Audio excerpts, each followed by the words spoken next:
filosofía francesa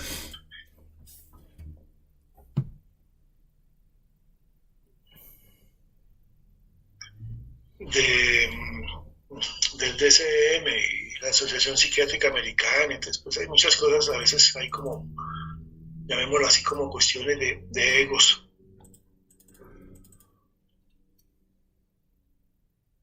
¿No? Es interesante porque, digamos, las ideas delirantes, mejor organizadas, mejor estructuradas, las ideas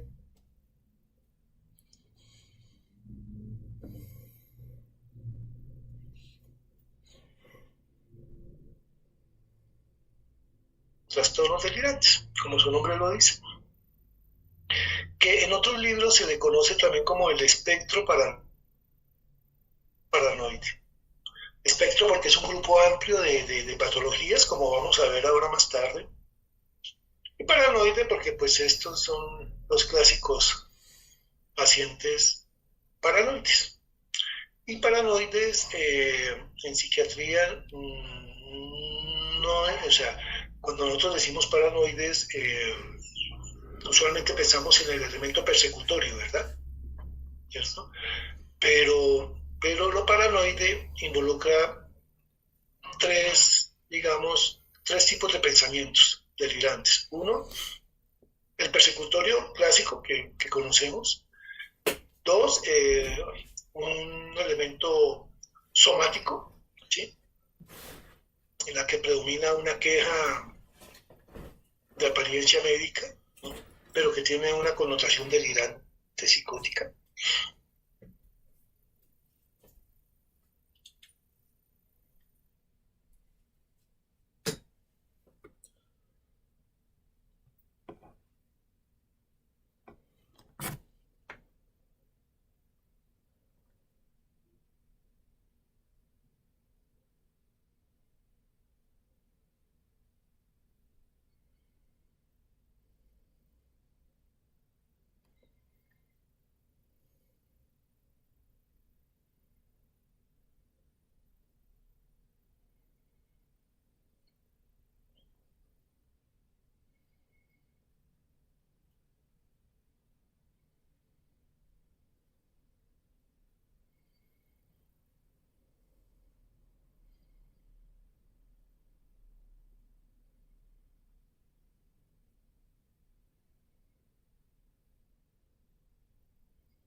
Ser reales, pueden involucrarse en la vida diaria. En cambio, las extrañas, por ejemplo, pueden ser, digamos, que la persona diga que le han robado sus órganos o que le han implantado pensamientos. Y en cuanto a lo que me refiero, lo que es la psicopatía o cualquier otra David, psico... David Steven, sí, que no son extrañas significa que son plausibles. O sea que son situaciones que en apariencia pueden ocurrir de manera normal. Normal entre comillas, ¿no? O sea, Sí, doctor. los celos, por ejemplo, es una condición que todos hemos sentido, ¿no? ¿Cierto? El creer que alguien le quiere hacer uno daño, pues es una condición que todos hemos sentido, ¿no? El creer que hay alguien que no nos quiere, ¿no? O a veces el haber tenido de pronto como un amor platónico, ¿no? Así que de pronto empieza uno a creer dentro de esa imaginación que está siendo correspondido porque, ¿no? Por A, B o C, ¿no? Situación, ¿no? Entonces, esto es lo que quiere decir que no son extrañas, o sea, que es, como tú dices, que pertenecen, pues, como, que pueden pertenecer a la cotidianidad, ¿vale? Sí, doctor. Y pues en cuanto a que a la ausencia de cualquier otra psicopatología significativa, me refiero a que estos pacientes, a pesar de tener este trastorno, no van a cumplir, digamos, los criterios de una esquizofrenia, aunque puede pasar una esquizofrenia en un futuro. Más adelante lo vamos a ver. Bueno, entonces para tener claro que es una idea delirante, entonces son ideas fijas que no son susceptibles al cambio de la luz, a la luz de pruebas en su contra. Es decir, que estas ideas son irreductibles y además un dato importante que tenemos que tener en cuenta es que son falsas. Pero a pesar de esto, esta persona sigue defendiéndolas y como dijo el doctor, muchas de estas ideas son bien estructuradas y sistematizadas y la persona a toda costa va a intentar de que las demás personas crean que su idea es verdadera.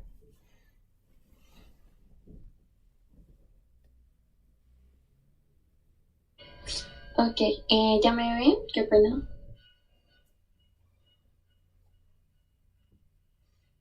Hola, perdón, ¿me ven? Sí, Sí, Ok, sí, compañera. bien, bien, bien. entonces vamos a ver un poco de historia de estos trastornos delirantes. Entonces vamos a iniciar como desde los primeros recuentos de estos, que es en Grecia por Hipócrates, y entonces en este caso se describían con los cambios en los humores, ya que pues ellos no creían que hubiera una atribución religiosa a los cambios en las personas. Luego seguimos en Roma, con el emperador Calígula. Entonces, este emperador se caracterizó por tener un temperamento muy fuerte, por un incesto que tuvo con una de sus hermanas, y pues él tenía un delirio de grandeza, en este caso pues porque una vez se casó con una de sus hermanas, esa misma semana se convirtió en emperador y esa misma semana procreó a un hijo. Entonces, desde ahí, este emperador que es Calígula tenía esta idea de que pues él era un dios. Entonces, luego de esto, entonces analizamos en la Biblia que también hay un poco de esta historia de los trastornos delirantes. En el caso, pues, si algunos conocen de la Biblia, en el caso de cuando Jesús le preguntaba a una de las personas que estaba promoviéndolo sobre una legión de demonios, y él decía que sí, que él tenía una legión de demonios y pues estas personas pues podían oírlos. Entonces vemos como el hecho de que algunos de estos trastornos delirantes a través de la historia se han atribuido pues a causas religiosas, se han como desviado su atención respecto a respecto a la psiquiatría, y se han atribuido ya a causas religiosas, como en este caso pues demoníacas en la Biblia. También encontramos del siglo XI al siglo 13, un libro que es el libro La locura. Entonces, en este caso, se narraban pues el hecho del emperador Calígula y pues se analizaba en retrospectiva pues que esta persona básicamente no era no era un mandatario como lo describió ahorita el doctor, que son como personas autoritarias, personas que pues han causado varias catástrofes. No era solo porque sea parte de su personalidad, sino que él tenía pues este delirio de grandeza. Luego seguimos con Juana de Arco, pues que es bien importante en la historia francesa, ya que fue una de las personas que ayudó a el reinado, pues a derrocar un reinado y poner otro en Francia. Y pues esto se dio gracias a que ella tenía unas alucinaciones, que eran alucinaciones de voces, y también se cree que tuvo también alucinaciones visuales, en donde se le daban algunas órdenes de autoridad y pues ella fue la encargada de dirigir el ejército francés a esta victoria. Entonces al inicio, pues el ejército español la capturó, pero luego le dieron la libertad, pues teniendo en cuenta que se cree que ella tuvo este trastorno de el hecho de escuchar las voces y también tener alucinaciones visuales, en donde estas pues eran básicamente las que les daban estas órdenes. Entonces de aquí en adelante pues ya se remonta a Phil Pinel en 1809. Entonces ellos lo que hacen es que hacen en una retrospectiva y analizan nuevamente entonces, casos como el de Juana de Arco, casos como el del emperador, igual que Jean Edmund Esquirol, Benjamin Ball, ellos ya entonces empiezan a añadir algunos conceptos y empiezan a hacer como una clasificación pues de estos delirios. También tenemos en este caso, y pues me pareció bastante curioso, el caso del presidente Shever, que en este caso no era un presidente, sino que era un miembro del magisterio, y esta persona pues se dio cuenta de su delirio. Entonces él escribió un diario de él mismo sobre lo que iba pasando en su vida, pues haciendo como un recuento de cómo iba evolucionando su delirio. Entonces en este caso, luego de esto, Freud hace el análisis del diario de esta persona y pues se da cuenta que no necesariamente la persona tiene que tener una religión para sufrir de este como tipo de delirio religioso, en el hecho de los demonios y las persecuciones o los delirios de grandeza religiosos, sino que algunas veces puede ser una persona totalmente ajena a la religión. Entonces en este caso él era agnóstico, es decir, no creía en nada respecto a Dios, pero sin embargo desarrolló pues un tipo de delirio de este. Siguiente.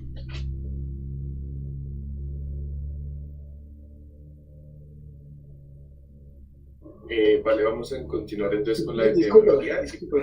Ya que Isabela menciona algunas cosas, yo le voy diciendo porque es que no después se me van olvidando. Ya que menciona la religión, ¿sí?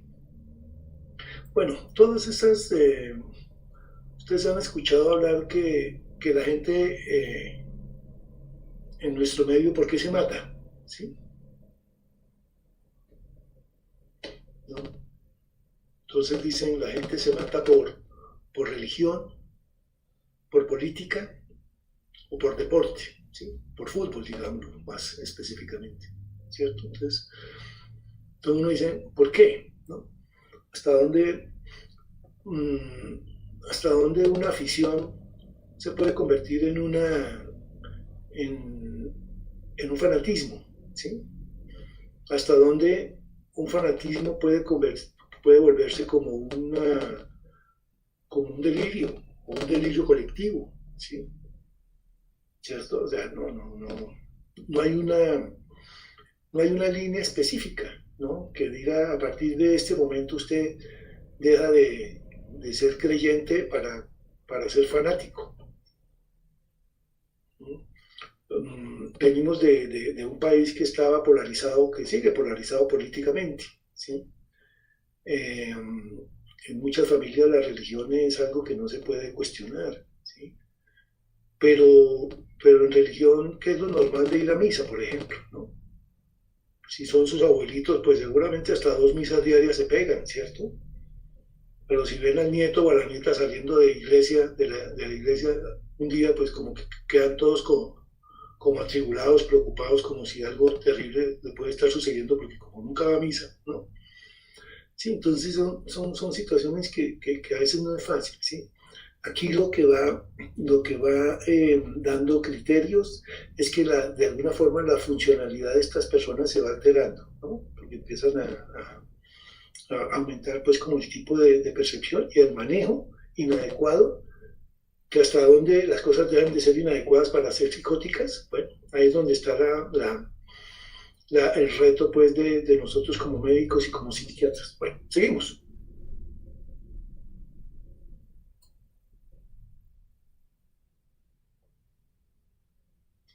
Vale, ahora sí, entonces para hablar algo de la epidemiología, pues es importante tener en cuenta que esta enfermedad tiene una prevalencia relativamente baja, ya que representa básicamente el 0.03%. Y pues en cuanto a los ingresos en la psiquiatría, representa aproximadamente el 2 al 4%. En cuanto a la edad de aparición, pues es distinta en hombres y en mujeres. Nos decían las literaturas que en hombres se presenta aproximadamente entre los 40 y los 49 años, mientras que en las mujeres se presenta hacia los 60 y los 69 años. En cuanto a los tipos de delirios que se presentan más frecuentemente, pues es importante tener en cuenta que es diferente en hombres y en mujeres. Por eso, de todas formas, no se puede decir que en hombres o en mujeres sea más prevalente, aunque muchos artículos también decían que era más prevalente en mujeres. Pero pues decían que depende del tipo de delirio, ya que en mujeres va a ser más frecuente tener un delirio de tipo celotípico y erotomaniático, mientras que en hombres va a ser más frecuente que se desarrollen los trastornos de tipo paranoide. Siguiente.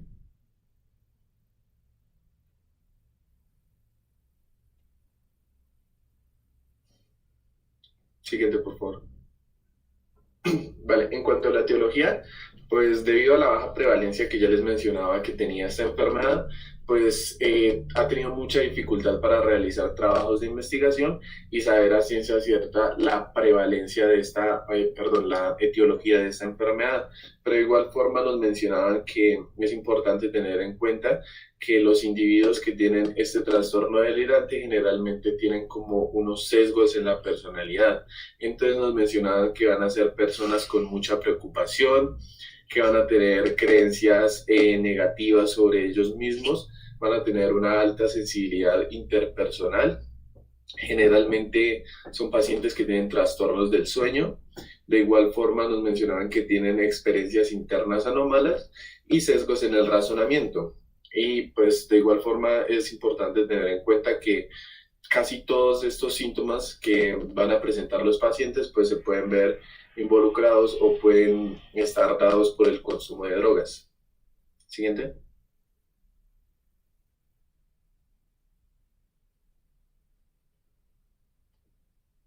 Vale, en cuanto a la teoría teológica del conflicto homosexual inconsciente, pues este fue dado por Sigmund Freud, que ya no los mencionaban en la historia, y pues él lo que nos mencionaba es que como la homosexualidad va a ser algo conscientemente inadmisible para muchos pacientes paranoides, pues el sentimiento que van a tener ellos de querer a alguien o le quiero a él va a ser negado mediante una forma reactiva y va a ser transformado en no le quiero a él, sino que lo odio. De igual forma nos mencionaba que a futuro eso mediante la proyección lo va a transformar en no soy quien le quiero a él o no le quiero a él, sino que él me odia a mí. Y finalmente, para tener un estado paranoide completo, lo transforma en no es que él me quiera a mí, sino que voy a estar perseguido por él o él me odia a mí. Siguiente, por favor.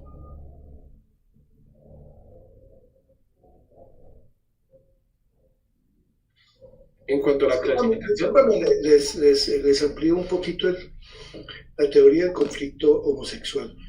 Bueno, en algunos pacientes esta teoría se ve de una manera más nítida, más clara, ¿sí?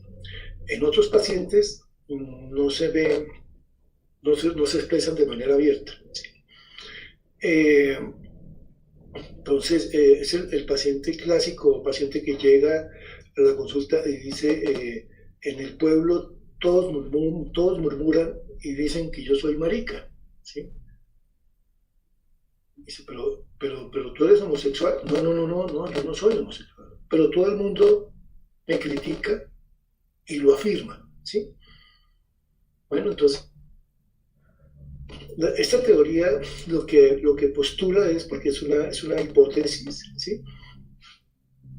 Es que hay un deseo inconsciente de ser homosexual, ¿sí? Pero ese deseo inconsciente es socialmente reprochado y socialmente castigado, ¿no?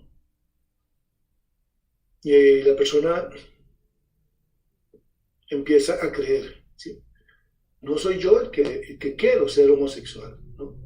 Son los demás los que me califican como tal, ¿no? Ahí se emplean los mecanismos de defensa, ¿no? De la negación, de la proyección, que son de los principales mecanismos de defensa de la psicosis, ¿no?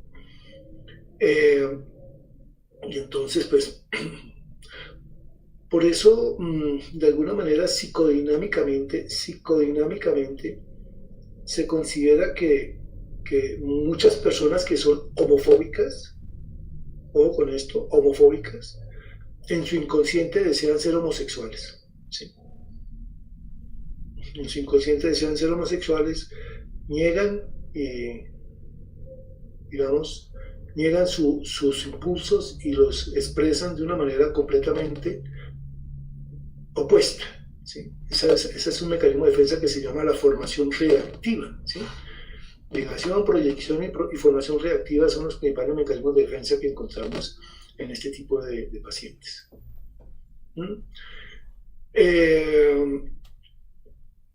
Entonces, eso de alguna manera también, ese tipo de mecanismos son los que actúan en los pacientes, ¿no? El paciente que cree que alguien le quiere hacer daño, ¿no? Y empiezan a creer que son los demás los que en un momento dado están conspirando en su contra. No sé si ustedes ahí dentro de la etiología o dentro de la psicodinamia hablan de algo que se llama la pseudocomunidad paranoide.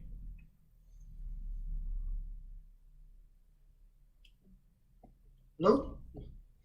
¿No lo tienen? Yo creo que no, doctor. Bueno, listo. Entonces les explico porque esta es una teoría que también aplica mucho. La teoría de la pseudocomunidad paranoide, de alguna manera, nosotros lo vemos en nuestras comunidades, ¿sí? Ustedes van a su comunidad familiar y resulta que hay diferencias, ¿no? A veces, con algunos miembros, primos o tíos, y cada quien se cree poseedor de la verdad, ¿no? Y cada quien cree tener la razón, ¿cierto? Voy a llevar un ejemplo, porque sé que con toda seguridad se da, ¿sí? Y más en ustedes que son un grupo numeroso, ¿no? Y es que normalmente en el semestre hay grupos, ¿no? Grupos de amigos entre ellos, pero no tan amigos de otros grupos, o a veces enemigos de otros grupos, ¿verdad? Entonces, dentro de esa pseudocomunidad, porque fíjense que todos son comunidad, todos son del mismo semestre, todos son conocidos, todos son relativamente cercanos, pero dentro de esta comunidad no hay una unión perfecta, ¿sí? Y empiezan a haber diferencias, y empiezan a polarizarse en como ciertos sentimientos o ciertos afectos, ¿sí? Eso mismo sucede en todos los contextos, ¿sí? Si queremos llevarlo a la política, ni se diga, ¿sí? ¿Cierto? O sea, los grupos políticos no son hermanos religiosos de una comunidad, no. Son personas que se rigen por diferentes intereses y por diferentes motivaciones, y cada uno guarda pues como su propia intención, pues, ¿no? Entonces, y resulta que hay divisiones. Entonces, imagínense dentro de esa pseudocomunidad que ustedes tienen en el semestre, que de pronto haya algún compañero o compañera que sea como más hipersensible que los otros, ¿sí? Y empiece a ver cosas que los demás no ven, ¿sí? Y empiece a interpretar situaciones ¿no? De una manera pues como exagerada, desproporcionada, que hace que como que esta persona como que, ¿no? Sí, entonces, o que empiezan a tener eso que llamamos el pensamiento proyectivo, ¿no?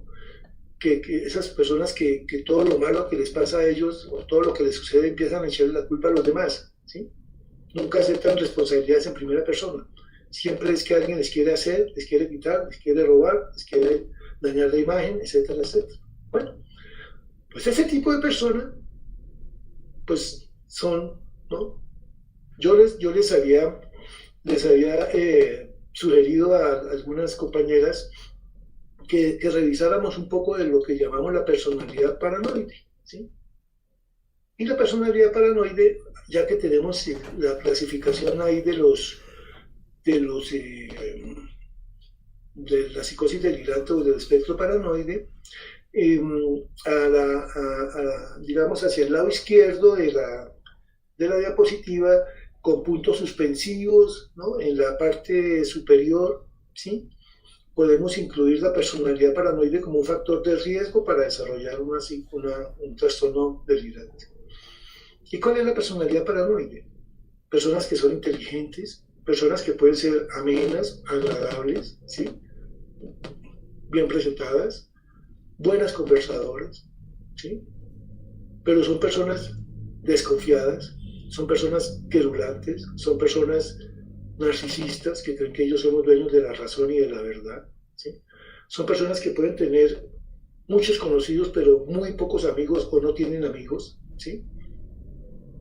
Y son personas que son muy queridas siempre y cuando les lleven la razón. Si hay alguien que les lleva la contraria, ¿sí? Pues chao, ¿no?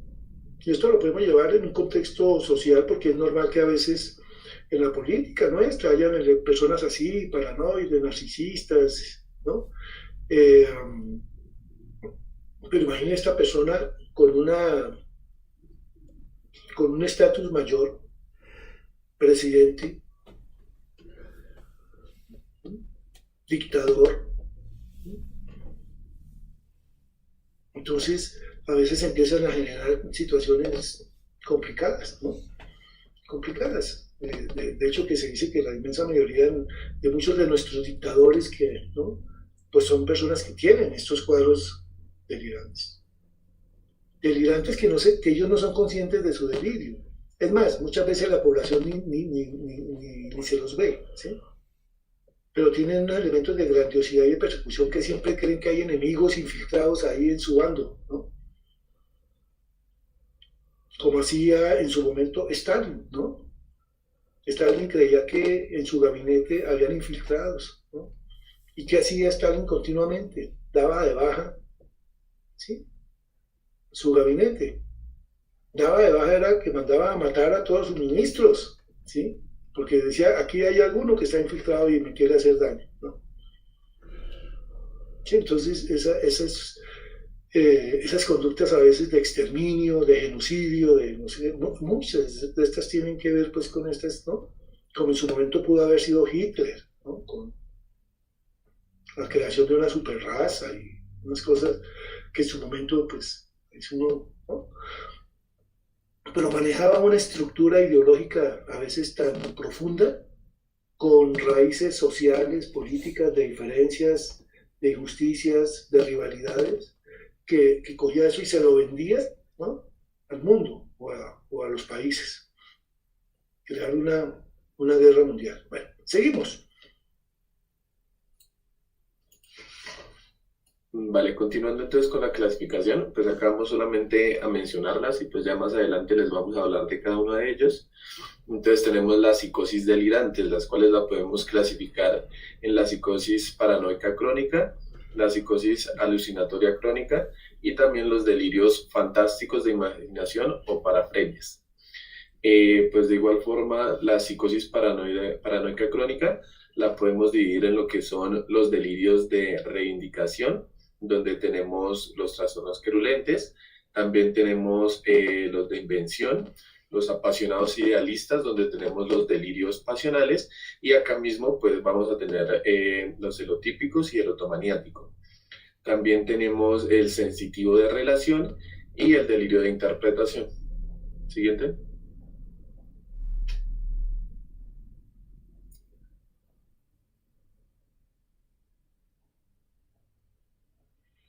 Ok, entonces continuamos con la psicosis paranoica crónica. Esta consiste básicamente en un delirio que va a estar sistematizado, va a estar adherido al carácter de la persona y a la constitución como tal ya de la personalidad de esta persona. Entonces, esto se va a caracterizar porque puede llegar a ser, como ya lo decía el doctor, organizada, ordenada, lógica, coherente, pero hay algo muy importante y es que la premisa en la que se basa pues esta psicosis va a ser falsa. Entonces, como los riesgos de esta psicosis básicamente es que van a sistematizar la vida del individuo y su capacidad reflexiva, es decir, que su capacidad reflexiva va a girar en torno a que él cree pues que esta premisa es real y por tanto pues puede llegar pues a cometer distintas como anormalidades en su conducta, pues como para probar que pues lo que él piensa y esta psicosis pues paranoica es real. Siguiente, por favor. Listo. Entonces, ahora tenemos la psicosis de persecución. Entonces, esta psicosis, pues, es básicamente un ejemplo paradigmático del trastorno delirante que se suele denominar también paranoia. Entonces, esta psicosis de persecución se va a caracterizar porque el individuo que posee esta psicosis va a tener una hipervigilancia constante, va a ser susceptible a cualquier cambio, pues, en el medio externo, va a ser progresivo y en escalada, es decir, que se va a consolidar durante un tiempo en una estructura intrincada que luego pues ya se va a pasar a algo más complejo que va a abarcar pues el pensamiento y va a empezar a percibir como cualquier tipo de comportamiento ajeno como una amenaza hacia él. Entonces también se va a caracterizar por un recelo hacia sus cosas, por unas personas con una irritabilidad bastante marcada, porque van a tener una suspicacia y pues ya en caso de que él crea que los comportamientos externos de las otras personas están amenazando su integridad, pues puede llevar a tener comportamientos amenazantes hacia otras personas o comportamientos violentos. Entonces, aquí es importante en la psicosis de persecución que estas personas en su inicio van a pensar que hay amenazas de persecución que son inespecíficas, pero a medida que avanza la enfermedad, pues paulatinamente van a estar atribuyendo estas amenazas de persecución a personas en específico, que pueden ser compañeros de trabajo, que pueden ser sus propios familiares, y pues es importante que en un inicio, cuando estas amenazas de persecución son inespecíficas y la persona llega a nuestra consulta, el médico puede llegar a confundirlo con una personalidad con trastorno narcisista o con un cuadro maníaco, cuando realmente lo que la persona tiene pues es una psicosis de persecución. La siguiente, por favor. Listo, entonces seguimos con el Folie-Edeux. Entonces, esta es la psicosis persuasiva o trastorno psicótico compartido, que pues fue descrito por primera vez por los clínicos franceses Serieux y Capgras. Entonces, esto básicamente consiste en que una persona sana puede ser susceptible a compartir un delirio de una persona pues que tenga esta alteración. Entonces, esto básicamente se trata en la pasionalidad y el discurso estructurado que tiene la persona con delirio y además que pues la otra persona, la persona que está como recibiendo esta información en su estructura psíquica de alguna manera tiene ciertas vulnerabilidades, entonces llega pues por básicamente las características del discurso de la persona con delirio a creer que lo que esta persona con delirio está diciendo pues es real y por tanto a compartir el delirio de esta persona. La siguiente, por favor. Listo, entonces tenemos algunos delirios de reivindicación, en este caso pues uno de los más importantes es el delirio querulante.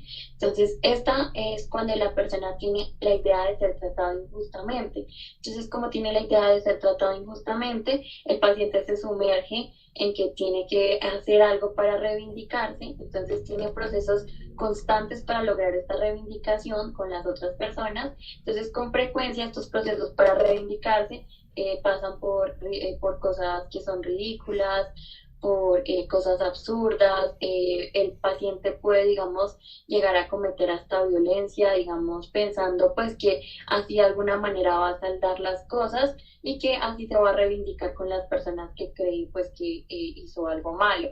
Entonces puede llegar hasta cometer homicidios pensando pues que así puede compensar de alguna manera un daño que hizo en algún momento, pero pues realmente no lo hizo.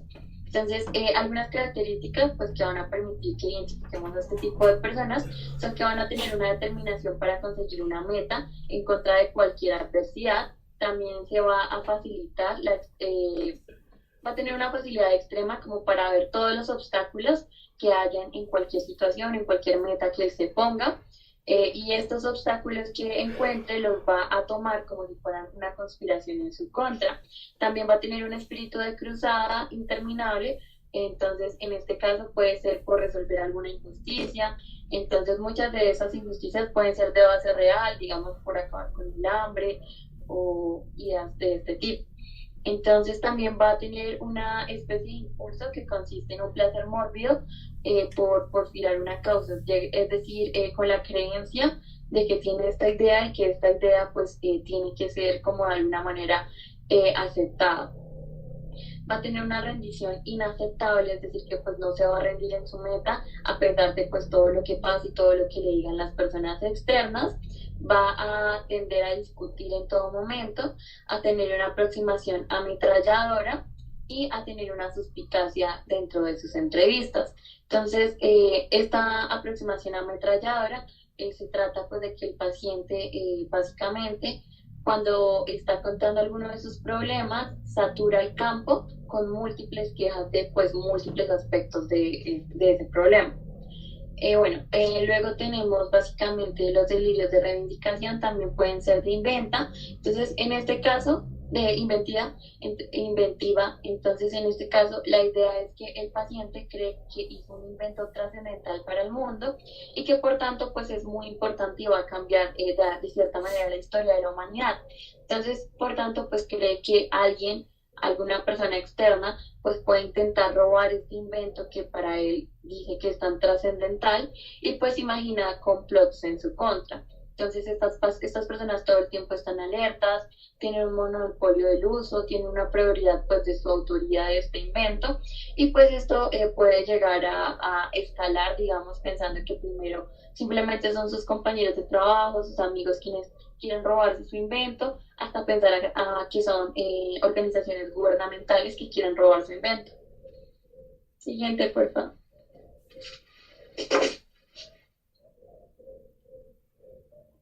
Listo, entonces seguimos con la apasionado idealista.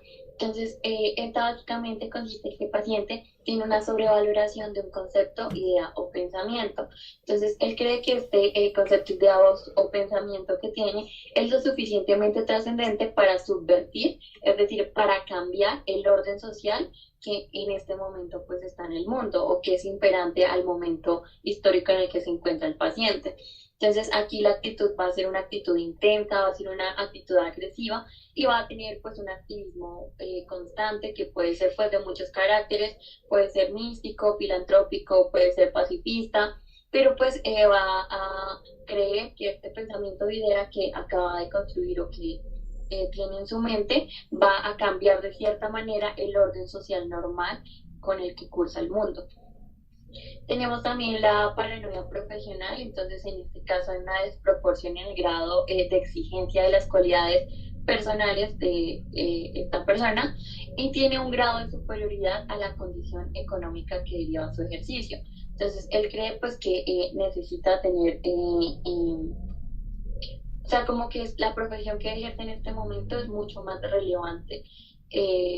No es tan relevante y pues necesita como este aporte económico que su profesión no le puede dar como para ejercer un estatus. Entonces, esta paranoia profesional pues puede llevar a la persona a humillaciones al amor propio, a su propio orgullo y pues a desmeritar la importancia de su ejercicio profesional.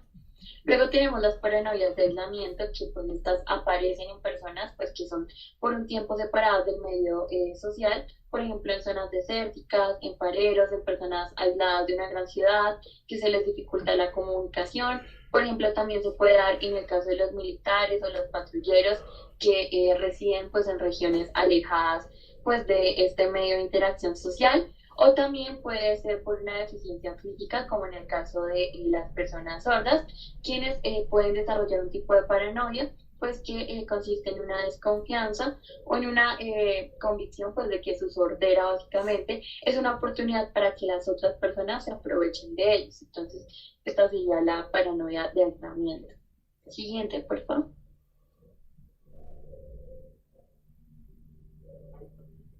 Bueno, entonces ya continuando con lo que dice los delirios pasionales, entonces el primero que encontramos es el delirio celotípico. Entonces vamos a definir que el delirio celotípico es la creencia de que el novio, cónyuge, amante o compañero sexual le es infiel. Esta creencia es fija y por más que la otra persona le muestre pruebas en contra de que pues eso no es así, la persona va a seguir y va a seguir y pues como se ve ahí va a ver elementos de infidelidad y engaño hasta en los mínimos detalles. Ahí van a surgir sentimientos y conductas contradictorias, un sentimiento de lo que es presionar para que esa persona acepte su culpa y pues exponerla, y otro es en el que quiere restaurar su relación. Estas personas pues por lo general entonces tienden a comportarse de forma agresiva debido a sentimientos de irritabilidad, de frustración, y se dice que hay un gran componente sexual asociado. ¿A qué me refiero? Generalmente personas como hombres que sufren de impotencia sexual y digamos mujeres menopáusicas temen de que al no tener complacer a su pareja, este le vaya a ser infiel. Digamos, pues como ya lo habíamos hablado, pues ¿quién no ha sentido celos? Pero pues obviamente hay unos celos que ya entran dentro del el espectro patológico. Estos, entonces, existe una clasificación de los celos, que son los celos comprensibles, que ya están justificados debido a que hay una infidelidad real, hay una reacción proporcional y hay una aceptación social. Los celos neuróticos, que es una reacción inadecuada ante una infidelidad, pues son generalmente estas personas que tienden a, digamos, descubren la infidelidad y cometen, digamos, le pegan a su pareja, se empiezan a golpear ellos mismos, y ya están lo que son los celos delirantes, que pues son creencias inquebrantables e irracionales. Estos se pueden asociar a lo que son procesos de psicosis o esquizofrenia y pueden desarrollar, el desarrollo es un trastorno delirante, se desarrollan en contexto de un trastorno delirante. Y pues como ejemplo, pues digamos, pues se podría decir que, por ejemplo, Mario y Julia viven en su casa, ¿sí? Es una casa de 2 pisos, pero él es una persona que en serio cree que su esposa le es infiel. Y digamos, puede que él esté en el piso 1 y ella esté en el piso 2, y a cada rato tiene la necesidad obsesiva de ir al piso 2 a revisar de que ella no le esté siendo infiel con otra persona. Entonces, pues esto se podría interpretar más bien como un celo delirante.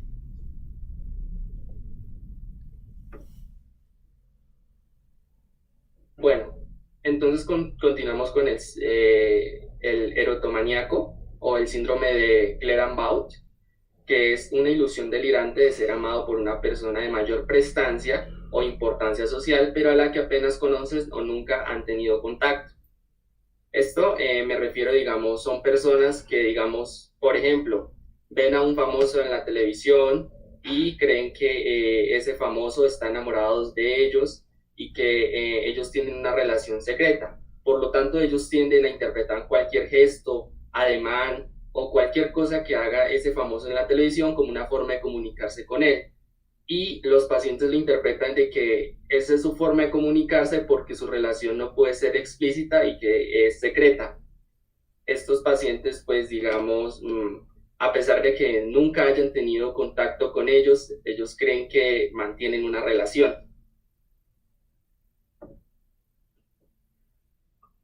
Vamos a tener lo que es la grandiosidad o megalomanía. Este subtipo de trastorno delirante, entonces, la creencia de tener un talento, valor poder o conocimientos especiales y por lo general no reconocido por los demás.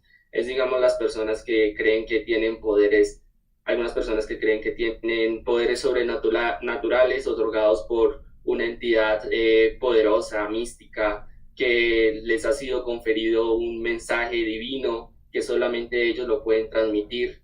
Esto pues generalmente se asocia a los delirios místicos religiosos que encajan en los grupos de corte sectario o apocalíptico. Pues como ya los había nombrado anteriormente, generalmente estas personas creen que, digamos, un dios o algo les dijo que ellos eran los elegidos y que ellos eran los que tienen que guiar a las personas para alcanzar digamos, la iluminación. Esto pues también estas personas tienden a mezclarse con un delirio persecutorio. Este delirio persecutorio, entonces, como sienten que los demás están en contra de él, tienden a formar lo que son los grupos sectarios. Y pues para esto, entonces, buscan a personas que son vulnerables mentalmente y que son muy manipulables, y asimismo pueden formar sus grupos, pues que tienen las mismas ideas, y esto se llama un trastorno psicótico en masa. Vale, vamos a continuar entonces con lo que es el delirio sensitivo o de referencia. Este se va a presentar principalmente en personas que van a ser tímidas, sensibles, escrupulosas y dubitativas. También generalmente son personas que van a ser muy desconfiadas, y pues esto lo que los lleva es a tener como un temor excesivo hacia las demás personas. La experiencia esencial o lo que primordialmente van a tener estas personas es que van a creer que van a ser objeto de interés de mala intención, principalmente de otras personas. Entonces, por ejemplo, van a ser personas que creen que están siendo acusadas de alguna actividad sexual indebida, por ejemplo, que se masturban en público, o también pueden llegar a creer que las demás personas dicen que ellos son homosexuales, o de igual forma pues también pueden creer que las demás personas dicen que ellos han cometido algún acto ilícito o que tienen alguna actividad ilegal. Y pues generalmente esto lo que va a generar es que estas personas no salen de la casa y se van a internar en la casa y prefieren aislarse socialmente que compartir con las demás personas. Siguiente, por favor. Vale, ahora tenemos los delirios de interpretación. Acá tenemos varios, dentro de los cuales pues primero tenemos el delirio somático. Pues principalmente las personas creen tener una enfermedad o un defecto físico, así hayan evidencias pues que son objetivas, donde se confirma que no hay esta existencia, o por ejemplo el defecto físico, pues puede que exista, pero estas personas lo que van a hacer es que lo van a exagerar, lo van a ampliar. También tenemos el delirio de Egbo. Este es un trastorno que pues, es relativamente poco frecuente, y este se caracteriza porque la persona tiene una creencia firme de que padece de estar infestado, de que tiene insectos, gusanos, piojos, y pues así a simple vista no se puedan ver y las personas les digan que ellos no los ven, pues las personas pueden decir que los tienen es bajo la piel o que pues realmente lo tienen. Continuamos con el delirio de Serios. Este también se conoce como la locura razonada, y pues en este principalmente lo que las personas quieren es tener una necesidad o una manía de descifrar todo o también de interpretarlo, y pues esto principalmente va a ser por un sistema de referencia fundamental. También tenemos el delirio de Capgras. Este también se conoce como el delirio de los dobles, y este principalmente es un trastorno mental que conduce o pues que consiste en una incapacidad de reconocer a las personas, así sean personas pues que ellos ya conocían. Ellos van a decir que como que sí tiene sesgos o que medio lo reconocen, pero que no son esas personas, que alguien lo está suplantando, que alguien se está disfrazando de esa persona para hacerles creer que son esa persona. Continuamos con el delirio de Fregoli. Este es como un subtipo del de carreras del anterior y es básicamente lo mismo. La persona va a decir que hay alguien que se está disfrazando o que le está haciendo creer que es alguien más, pero en este caso va a ser con una persona que sea familiar o que pues esté muy vinculado a ella, que conozca demasiado. Continuamos con el delirio de Cotard.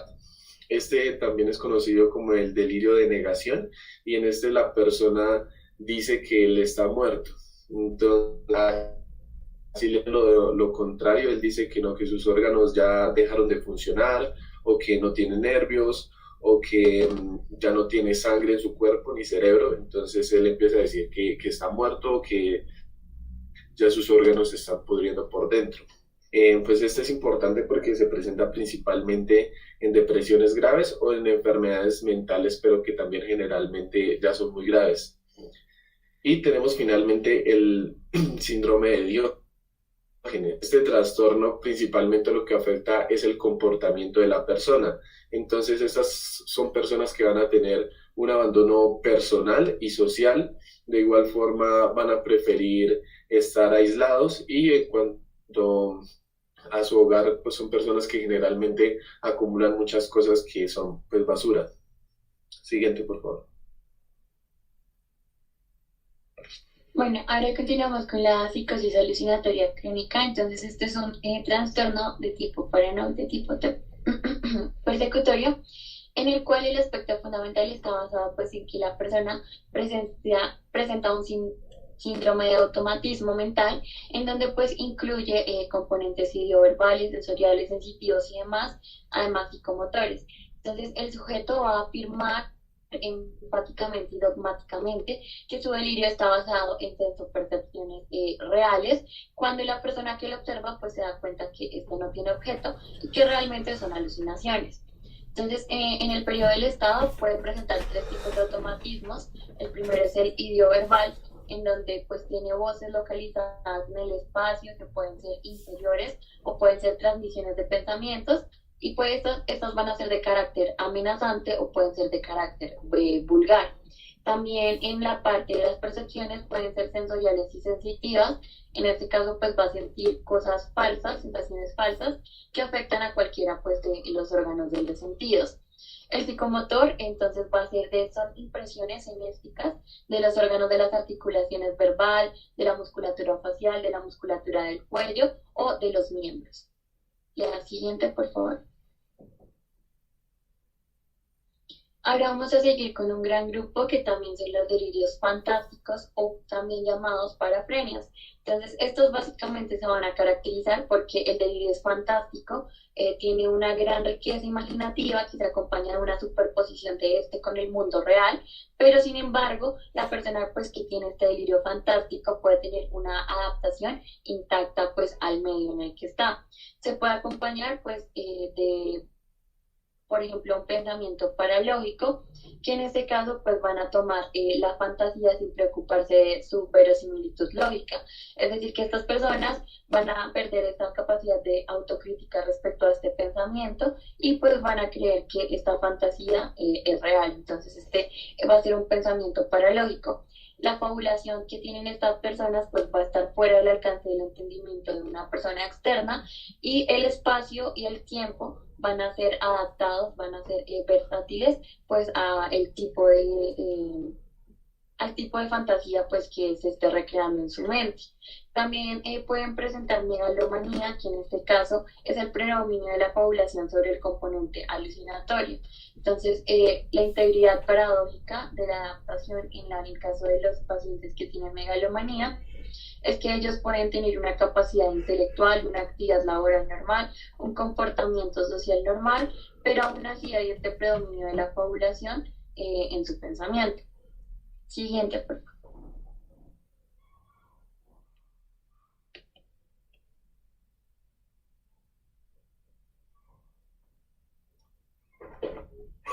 Bueno, ya en cuanto al diagnóstico, entonces aquí tenemos a continuación lo que son discúlpame un momento. DSM-5. Discúlpame. Nos habla de... Discúlpame, David. ¿Hasta aquí alguna pregunta, muchachos?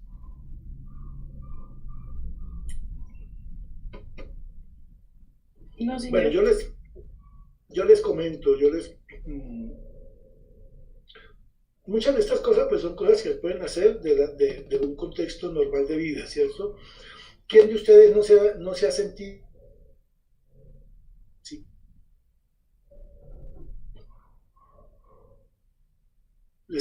en algún momento sintieron que fueron tratados de una manera inequitativa, injusta, en el amor, en los negocios, en las relaciones interpersonales, en los grupos de amigos? Ven que son situaciones que de una manera u otra a todos nos llegan. Ahora, si uno tiene esos rasgos de personalidad, no solamente la personalidad paranoide, no, también esto que mencionaban por ahí como las referencias de sensibilidad, ¿no? ¿Cierto? Como esa sensación de ser como muy sensible frente a situaciones, ¿no? Externas, sobre todo de manera negativa.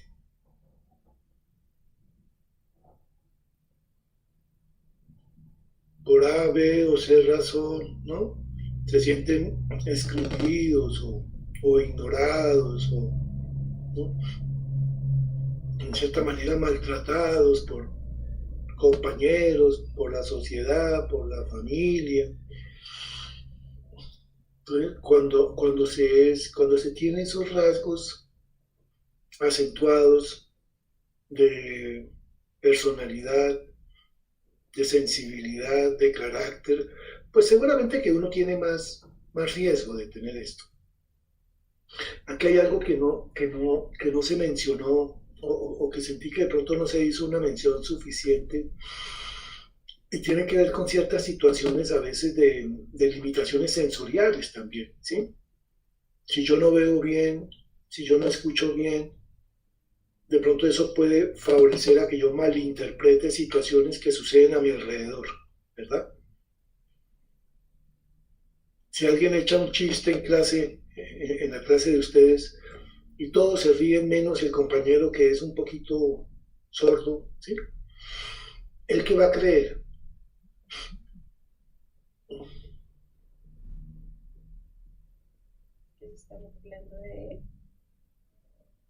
Muy seguramente, ¿sí? Que se están burlando de él. ¿Sí? Y si yo no veo bien, pues malinterpreto las cosas, ¿sí? En esos delirios por ejemplo, de parafrenia que suceden en personas mayores, cuando que la persona cree que está infestada de bichos, estas personas, digamos, usualmente tienen limitaciones visuales, ¿sí? O auditivas, ¿no? O problemas de socialización terribles, ¿sí? Personas aisladas, solitarias.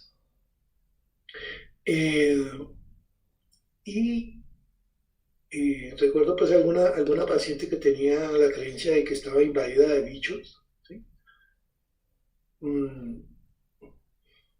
Y cuando se le pidió que trajera la consulta, ella quedó de traerlos y los trajo en una consulta siguiente en esos cofrecitos aterciopelados, ¿cómo se llaman? Sí, que son donde guardan ustedes los anillos y las cadenitas y esas cosas, ¿sí? Cofrecito, y ahí dentro del cofrecito tenía un poco de moticas de algodón, ¿sí?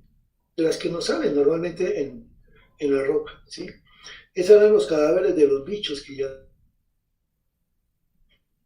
Esta persona no tenía, usaba unas gafas gruesototas, ¿sí? Tenía unas limitaciones. Entonces, eso pues como para mostrarles.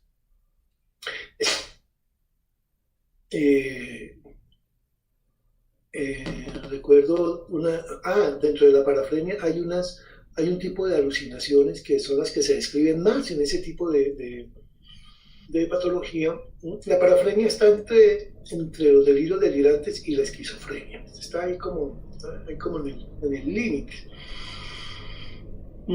Esta persona sentía que su apartamento estaba lleno que era visitado por extraterrestres, ¿sí? Salía su apartamento, ¿cómo? No sé, pero que llegaban en naves, ¿sí?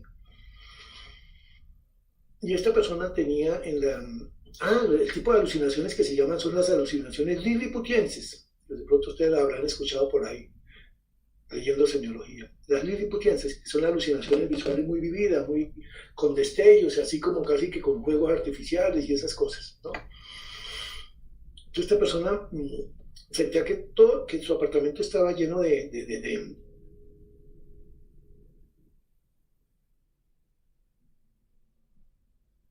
donde estaba libre de la presencia de ellos, ¿sí? Que eran unas esquinas del apartamento. Entonces ella permanecía horas ahí parada, ¿no? En esa esquina, ¿no? Horas.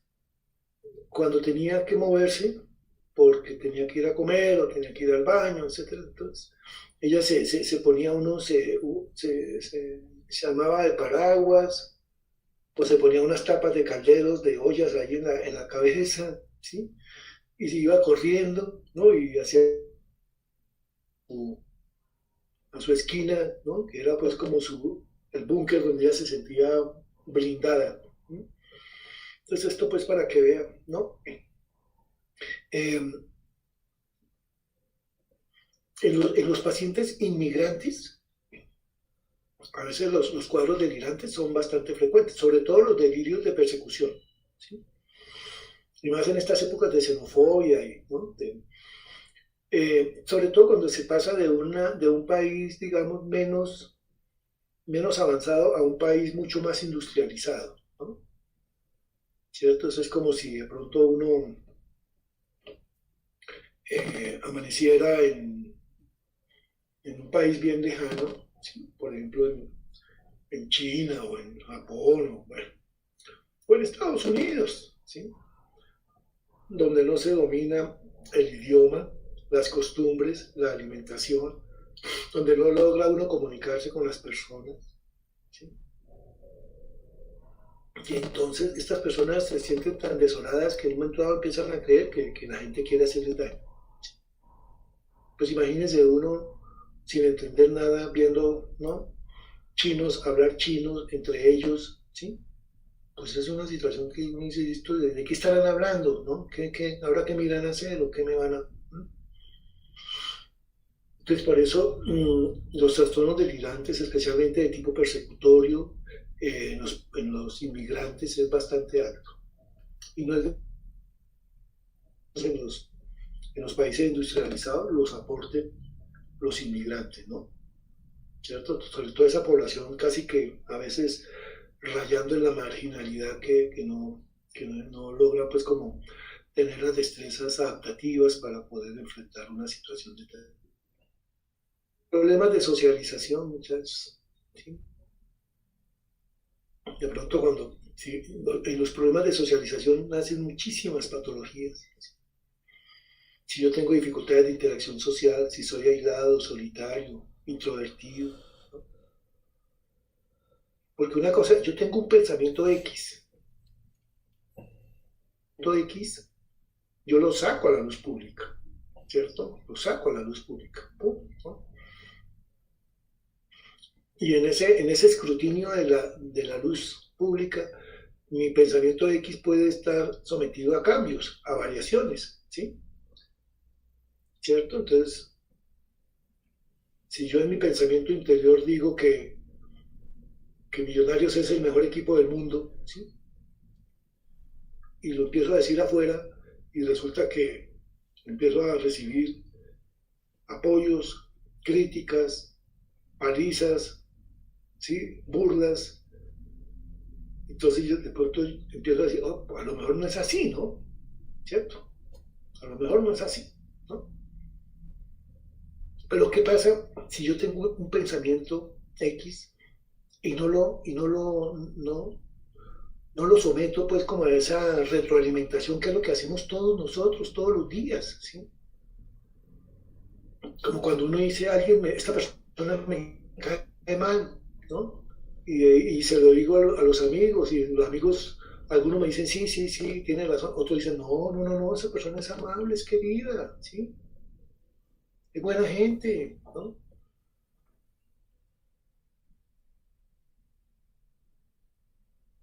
Y rompo, pero, oiga, sí, sabe que sí, tenían razón. ¿Cuántas veces en la... ¿Por qué? Porque nosotros, nuestros pensamientos los sometemos a ese monitoreo, ¿no? Y hagamos, o hacemos nuestras cosas, ¿sí? Por eso es importante la vida interpersonal, las relaciones sociales, ¿sí? Porque muchas cosas, una cosa es lo que... Y otra cosa es cuando yo saco eso, ¿no? ¿Cierto? Porque hay cosas que son relativas, ¿sí? Y las cosas son relativas. Y de pronto, por eso siempre es bueno, ¿no? Eso. La compañera que mide 1,50 y ella está bien porque ella siente que es la más grande de su casa, ¿sí? ¿Cierto? Pero sale de su casa y se da cuenta pues que no, a lo mejor es más grande que algunas, pero resulta siendo más pequeña que la mayoría, ¿sí? Eso es lo que pasa con nuestros pensamientos. Por eso uno tiene que verbalizar, y en esa verbalización y en esa socialización nosotros, y como médicos también, ¿no? ¿Cierto? Como cuando uno dice, uy, esa medicación no sirve, ¿no? Espérese. No la conoce lo suficiente, o no le ha dado el tiempo, o no le ha manejado la dosis, ¿cierto? O mirar la tolerabilidad, los efectos secundarios. Bueno, listo. Oiga, sí, ¿sabe que la medicación era buena? Era que yo de pronto no la estaba usando bien. Bueno, eso pues para que ustedes vean cómo es esta situación. Bueno, la psicosis inducida. ¿Ustedes han oído hablar de los suicidios colectivos?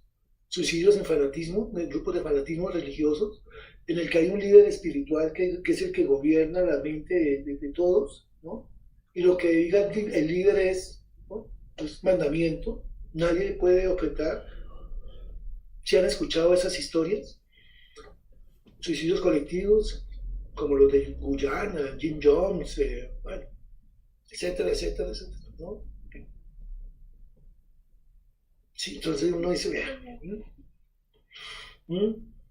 yo puedo tener una idea mística extravagante, ¿sí? Había uno de ellos, creo que era el de este reverendo Jim Jones, que fueron como 70 personas las que se suicidaron, incluyéndolo a él, ¿no? Tenía la idea delirante de que hay un fenómeno cósmico que ha acompañado la historia del universo. ¿Ustedes saben cuál es? Se llama el cometa Halley, ¿no? Sí lo habrán escuchado, ¿verdad? Bueno, la idea delirante que él tenía era de que si ellos morían en el momento en que el cometa, este cometa estaba pasando, porque aparece no sé cada cuántos años, ¿sí? Pero digámoslo así como en el momento en que este cometa pasara por llamémoslo así como paralelo, ¿no? Del lugar donde ellos estaban, ¿sí? Y ellos morían. Al morir justo en el momento en que el cometa pasara, ellos iban a poder subir y quedar en la cola del cometa, ¿no? En la cola del cometa. Y de esa manera volverse eternos, volverse uno eterno. ¿Quién no? O sea, siempre que hablamos de la eternidad, ¿no? Entonces, ¿qué mejor manera de volverse uno eterno que pegársele a la cola del cometa Halley? Bueno, y estas cosas que parecen risibles, ¿cierto? Que uno dice, pues tiene uno que estar como medio crazy, pues no, resulta que esta persona las manejaba con una convicción tan profunda, con argumentos, ¿no? Con una credibilidad, que todos hacían fila india creyéndole a él, ¿no?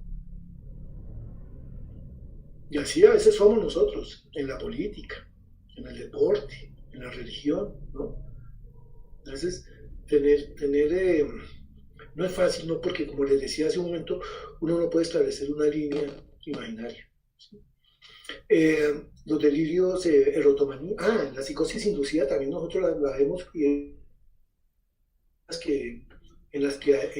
que el paciente paranoide clásico domina muchas veces no son víctimas, sino en una convivencia estrecha, prolongada, relativamente retirada, sin apoyos de comunicación y estas cosas.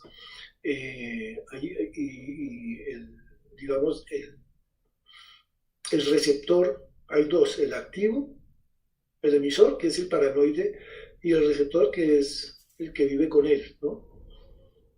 Y de tanto convivir, empieza el emisor a transmitirle todo el aparato psicótico delirante al receptor. Y a veces estos receptores pues tienen un bajo nivel intelectual, o son personas muy sensibles o muy sugestionables y terminan pues como incorporando toda esa ideación delirante, acoplándola, ¿no? Esa es otra posibilidad. Bueno, los delirios erotomaníacos, ustedes han oído hablar de artistas que han sido lastimados, agredidos, heridos, o a veces asesinados por su seguidor.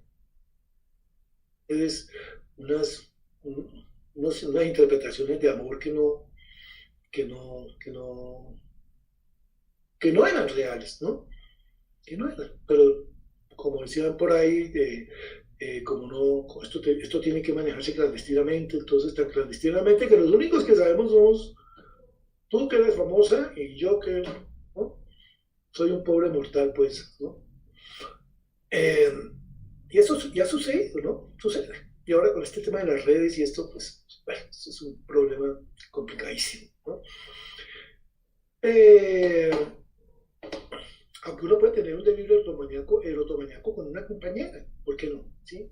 Si yo siento que la compañera, de una u otra manera, compartimos un espacio, que es un salón de clase, pero yo siento que ella está como inalcanzable, ¿no? Como que es como muy bonita, que es como muy inteligente, que de pronto que como una condición económica superior a la que yo tengo, entonces yo siento que ella se está como enamorando de mí por la manera como ella me pasa la almohadilla para yo borrar el tablero, pues, ¿no? Entonces siento que empiezo a crearme mis propias pruebas ahí ¿no? Entonces por eso a veces pueden haber delirios erotomaníacos entre casi pares, o pares, digámoslo así. Bueno, las ideas delirantes, mejor, digamos, más difíciles de remover, las de peor pronóstico, ¿cuál se, en las que predomina qué? Grandiosidad, persecución o delirios somáticos. Pregunta de examen.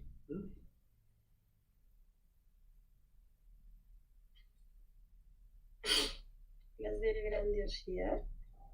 Las de grandiosidad. ¿Sí? ¿Por qué?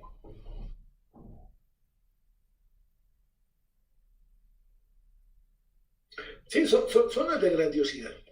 Son las de grandiosidad. Usualmente, muchos persecutorios asociados.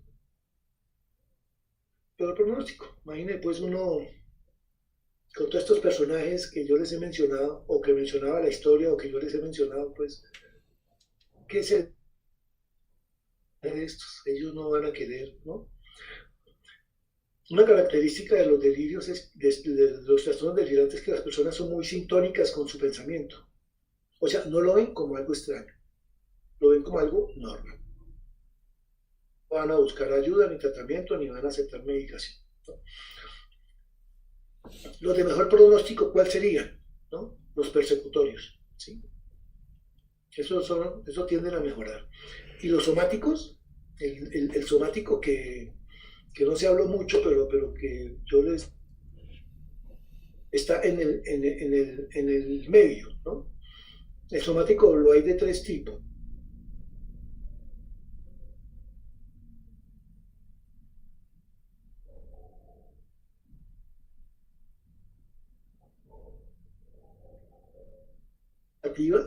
¿Sí? En el que la persona cree que huele mal, ¿no? Y eso hace que se aísle, se aparte, ¿no? Porque malinterpreta sus propios olores, ¿no? Entonces los maneja de una manera delirante, ¿sí? Y el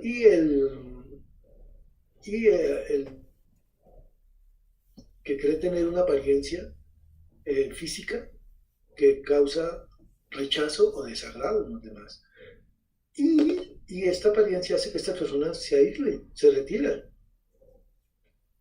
Se retiró del semestre, ¿sí? Se fue del barrio, ¿no? ¿Cierto? Entonces, y empiezan a girar en torno a que todo el mundo los aparta, pues, ¿no? Ahora, todos los seres humanos de una u otra manera pueden tener algún grado de insatisfacción con una parte de su cuerpo, ¿cierto? Claro, claro.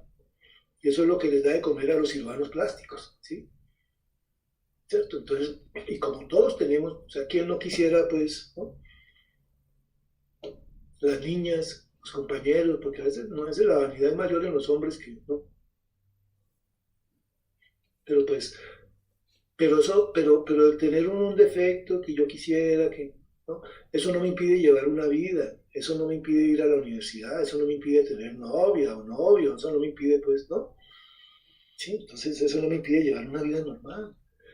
Pero estas personas sí, a veces es con una deformidad física, pero a veces también es con la creencia de padecer una enfermedad interior. Por ejemplo, yo tengo paciente que cree que tiene VIH, o el paciente que cree que tiene cáncer. ¿Sí? Y a pesar de todos los exámenes habidos y por haber, ¿no? La gente que crea tener COVID y empieza a tener todos los... No. Y a veces es una... Y pues un estado de estos consume energía y con toda seguridad que puede uno empezar a perder peso y a tener una cantidad de complicaciones médicas, ¿sí? Porque pues la mente es tan poderosa que piensen ustedes esto que yo les voy a decir. ¿Ustedes saben qué es la pseudociesis?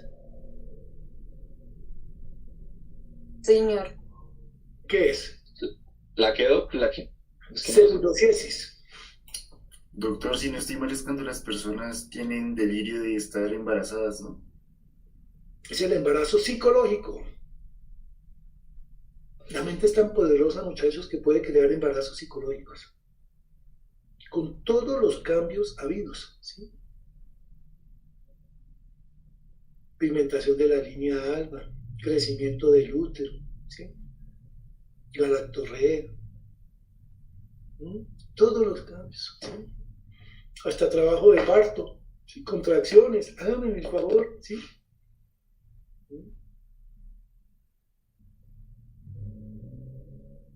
Y con un pequeño detalle, ¿sí? Que no hay embarazo. No hay embarazo. Con otro detalle aún más complejo todavía, puede suceder en hombres. Imagínense. Venga, pues no. ¿Sí? Y la mente, ¿sí?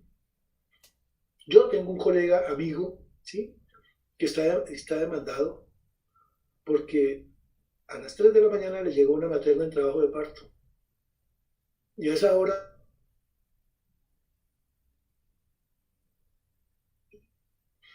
a las 3 de la mañana, pues seguramente lo despiertan a uno y, ¿sí?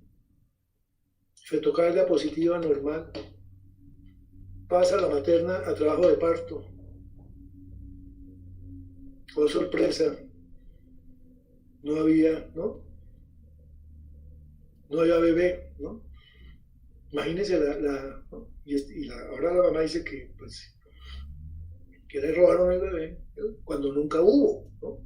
No había, tenía un embarazo psicológico esta persona. ¿No? ¿Cómo les parece? Entonces, y si podemos crear un embarazo que no existe, crearlo no es que sea algo propio, ¿no? porque entonces serían simuladores y estos pacientes no son simuladores, lo viven como tal, ¿no? Entonces, estos trastornos delirantes que pueden tener una connotación médica, pues le puede llegar a cualquiera de ustedes, ¿sí? Entonces, ¿a uno quién le remite el paciente? Los delirios dermatozoicos se los manda a uno el dermatólogo y dice, yo no sé qué tiene esa paciente, yo le he dado y le he hecho de todo y no nada, biopsias negativas, un poco de bueno. Los de dismorfosis se los manda a uno el internista. Muchos cirujanos plásticos antes de hacer cirugías a sus pacientes, muchos se cuidan pidiendo una valoración psiquiátrica previa para conocer el estado mental de ellos, ¿sí? Sí, para protegerse, digámoslo así. Bueno, muchachos, ¿cómo les parece el tema? Interesante, doctor. Entonces, si alguno de ustedes en la profesión no le va bien, ustedes pueden montar una iglesia, ¿sí? Con su propio elemento misional, ¿no? ¿Cierto? ¿Verdad? Y el credo que ustedes quieran, ¿sí? Y tengan la certeza que allá les van a llegar seguidores. Tengan la certeza, ¿sí? Porque pues así somos, ¿no? Y a veces, ¿no? ¿Alguno de ustedes ha visto una serie que se llama Dahmer? Sí, señor. Sí, bueno. ¿Qué tal ese paciente? Bueno, ese personaje, pues no se le ve un elemento delirante, pues así como tal, pero sí, no puede pensar que es una persona, pues, problemas de socialización enorme, ¿sí? Esta persona era caníbal, ¿sí? Se comía a sus víctimas, y aparte de eso, pues era necrofílico, tenía relaciones sexuales, ¿sí? Con los cadáveres, y tenía con los elementos, con ciertos elementos, con ciertos órganos, el corazón, sobre todo el corazón, ¿sí? Y él veía un corazón y entraba pues como en un éxtasis, ¿no? Así de sexual, así casi como que, y si se una vaina pues como, que cuidado, ¿no? Entonces, y este personaje después de que murió, empezó a ser venerado, seguidores de Dahmer, ¿sí? Seguidores, dice, por Dios, tipo que era caníbal, ¿sí? Que era necrofílico, que mató 17 personas, casi todas negras, homosexuales, como él, ¿sí? Y es venerado, ¿no? Con personas que lo idolatran, ¿sí? Si uno no, es cuando uno ve que definitivamente esta sociedad da para todo, ¿no? Bueno, seguimos, muchachos, se lo recomiendo, ¿no? Si logran pasar del primer capítulo, pueden terminar de verdad. Bueno, seguimos con el tema porque no aquí nos quedamos. Sí, está buena la serie, doctor. Ya me he visto unos capítulos y para que está bueno. Bueno, en el diagnóstico, entonces, según los criterios del DSM-5, entonces el A es la presencia de uno o más delirios de un mes o más de duración. El B es que nunca se ha cumplido el criterio A de esquizofrenia, pues en este criterio A pues nos habla sobre 5 ítems que se tienen que cumplir, lo que son las alucinaciones, los pensamientos organizados, alteración en lo que es el comportamiento de la persona. Y bueno, aquí hay una nota importante, es que si las alucinaciones existen no son importantes si están relacionadas con el tema delirante. Por ejemplo, la sensación de estar infestado por insectos asociada a delirios de infestación.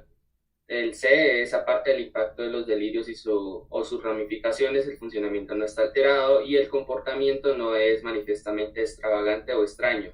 El D es que si se han producido episodios maníacos o depresivos mayores, han sido breves en comparación con la duración de los periodos delirantes. Y el E es que el trastorno no se puede atribuir a los efectos fisiológicos de una sustancia o otra afección médica y no se explica mejor por otro trastorno mental, como el trastorno dismórfico corporal o el trastorno obsesivo compulsivo. Entonces el DSM-5 nos dice que tenemos que especificar si es de subtipo erotomaníaco, megalomaníaco, celotípico, persecutorio, el somático. Si es mixto, es decir que cumple con alguno de esos dos subtipos, o sea, no se puede especificar bien. Y el no específico es cuando no entra en ninguno de estos anteriormente nombrados.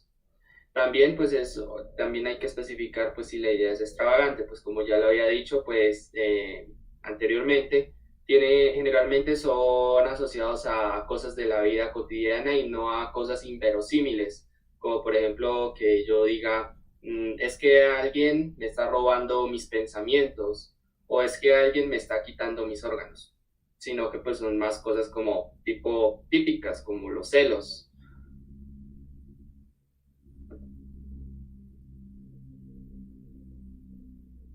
Vale, continuando con el tratamiento, entonces este lo vamos a dividir en dos aspectos, lo que es el tratamiento psicoterapéutico y el tratamiento farmacológico. En cuanto al tratamiento psicoterapéutico, entonces acá se van a implementar principalmente lo que son las terapias de corte dinámico y las terapias de corte cognoscitivo. Estas terapias principalmente lo que van a hacer es que van a suministrar una adaptación en nuestro paciente para poder tratar de modular o el tipo de trastorno que tenga.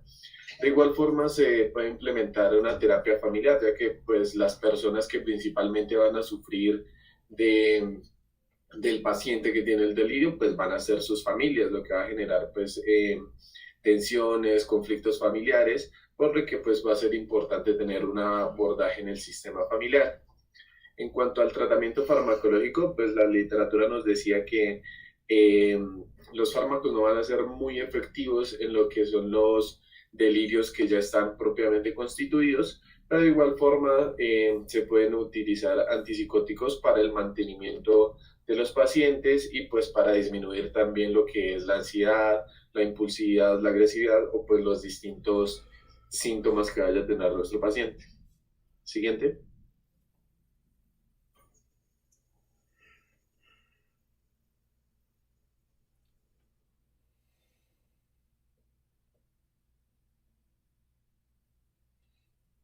Perdón, qué pena, es que no podía activar.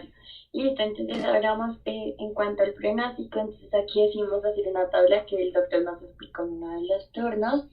Entonces vamos a tener como tal la evolución de estos pacientes. Entonces empezamos con la causa o un desencadenante pues para estos trastornos, que es el trastorno paranoide de la personalidad. Entonces este trastorno paranoide de la personalidad puede evolucionar pues a un trastorno delirante.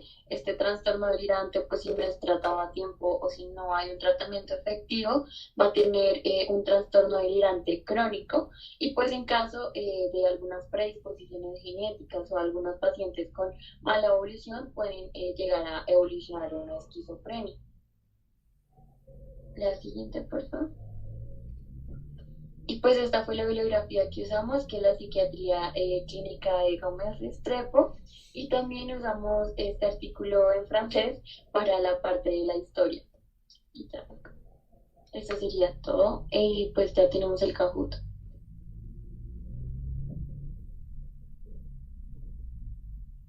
Te encargo, bueno, les recomiendo que me compartan la presentación y el artículo que tienen para conocerlo.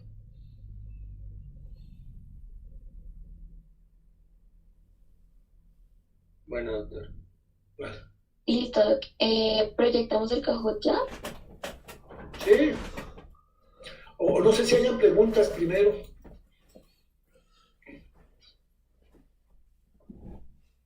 No sé si hayan preguntas, comentarios, aportes.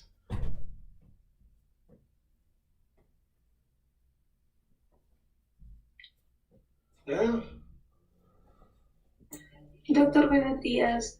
Lo que pasa fue que cuando estabas describiendo lo de los delirios somáticos, que habían tres tipos, pues no se escuchó como un poco entrecortado. Si por favor los podría repetir nuevamente, qué pena. Sí, el dermatozoico, que se le llama síndrome de Egbo, de referencia olfativa, y el otro es la psicosis no, todos esos son la psicosis hipocondríaca monosintomática, son esos tres tipos: dermatozoico, referencia olfativa o delirios olfativos, y el tercero que es la dimorfosis.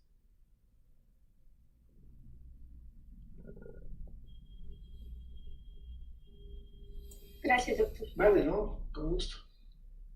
Bueno, entonces hagamos la actividad. Ok, no sé si ya están viendo mi pantalla. Sí, ya. Entonces,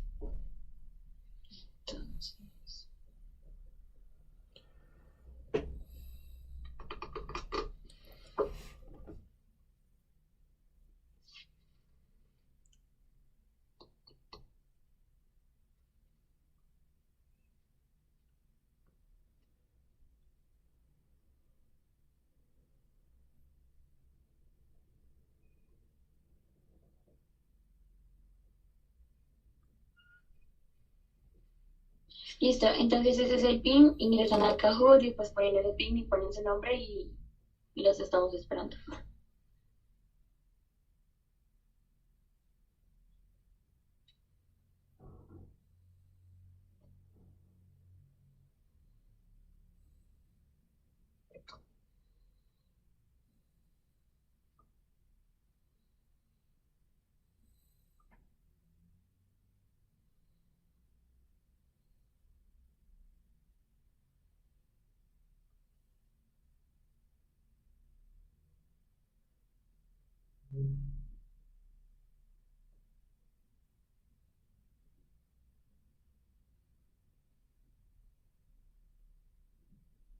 Isa, ¿me puedes dejar ver el PIN, por favor?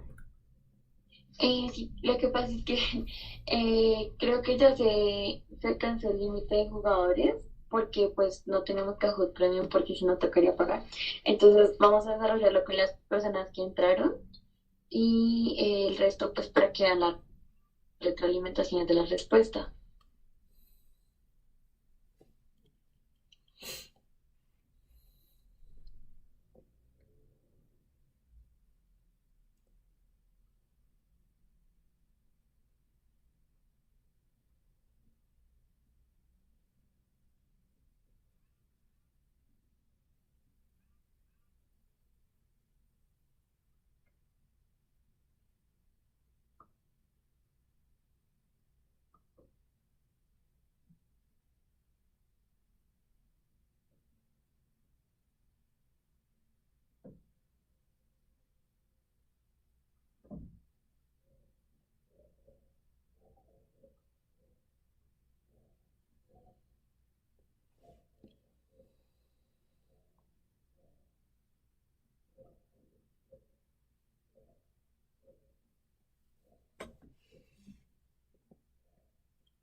Que se fuera a señalar un momento.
Listo, estas eran como tal las preguntas. No sé si hay alguna pregunta sobre las preguntas del Kahoot.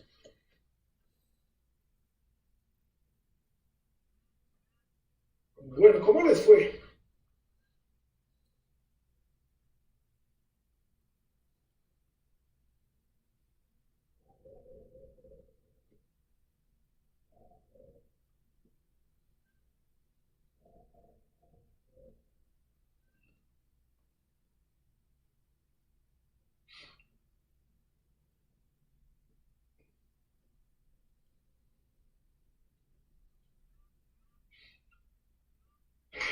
Bueno,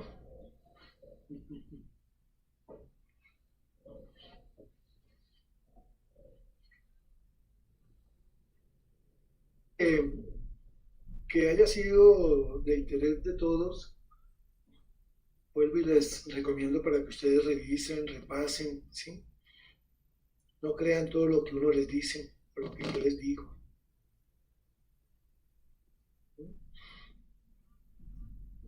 Porque la mejor manera de validar uno el aprendizaje pues es leyendo y confirmando, verificando, ¿vale? Entonces, no sé si hayan preguntas, muchachos, comentarios. Doctor, en cuanto a lo del delirio de dismorfosis que nos mencionaba, Sí. ¿cómo podemos pues diferenciarlo, por ejemplo, de dismorfia corporal? ¿Del qué? De dismorfia propiamente dicha, pues, por ejemplo, corporal. Y son Bueno, somáticas. pues están relacionados, ¿no? O sea, hay un elemento, hay una, a veces se habla de la dismorfofobia, como esa percepción incómoda que nosotros tenemos de nuestro cuerpo, de nuestra forma, ¿sí? Pero que no nos impide llevar una vida normal, ¿verdad? ¿Cierto? Como el compañero que tiene su nariz pico el oro y sus orejas en pantalla, pero el hombre no se afecta para nada, él vive su vida, ¿sí? Es más, algunas personas vuelven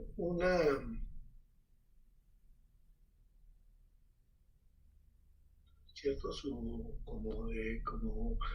Lo vuelven como un plus, digámoslo así, ¿verdad? ¿Cierto? Y uno ve a veces en personajes que así lo son. Pueden estar ahí dentro del grupo de los. Esto lo pueden encontrar. Lo que pasa es que no tiene una clasificación única. A veces lo encontramos dentro de los trastornos somáticos, dentro de los trastornos hipocondriacos, somatomorfos, ¿sí? A veces es bueno diferenciar lo que es el tener un pensamiento obsesivo a tener un pensamiento delirante, ¿sí? ¿cierto? Hay personas que tienen pensamientos obsesivos de creer algo, ¿no? Pero pues ya el pensamiento delirante ya es una condición mucho más significativa, ¿sí? Por eso estos pacientes a veces, o el manejo de ellos, pues aparte de abordaje psicoterapéutico, está con el empleo de antipsicóticos o antidepresivos, porque resulta que se deprimen por un defecto y luego pues empiezan todas las defensas psicóticas a aparecer, ¿no? Después pueden estar ahí, encontrarlos en una clasificación específica, pues no es, sobre todo en el DSM-5, pues dejo esa tarea para que lo revisemos a ver dónde está metido ahí en el DSM-5. En el 6 a 10 aparece un capítulo solo, ¿no? Que se llama F220, que se llama trastornos delirantes, así como tal, sí.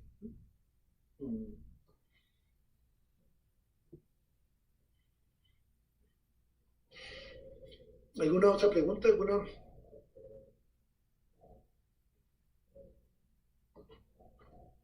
Bueno, compañeros, espero que hayan tenido una charla interesante. Hoy tienen más temas, ¿no? ¿Más clase finalmente o no? Sí, señora, a las 10. Ah, a las 10. Ah, perfecto, bueno, listo. Así quedamos entonces. Con los compañeros nos vemos mañana en consulta. A los compañeros que expusieron, muchas gracias. Comparten la presentación con los otros compañeros, con todos, ¿vale? Bueno, sí, señor. Nos vemos entonces. Muchas gracias, doctor. Chao. Gracias, doctor. Hasta luego. Gracias, doctor. Hasta luego. Chao, chao.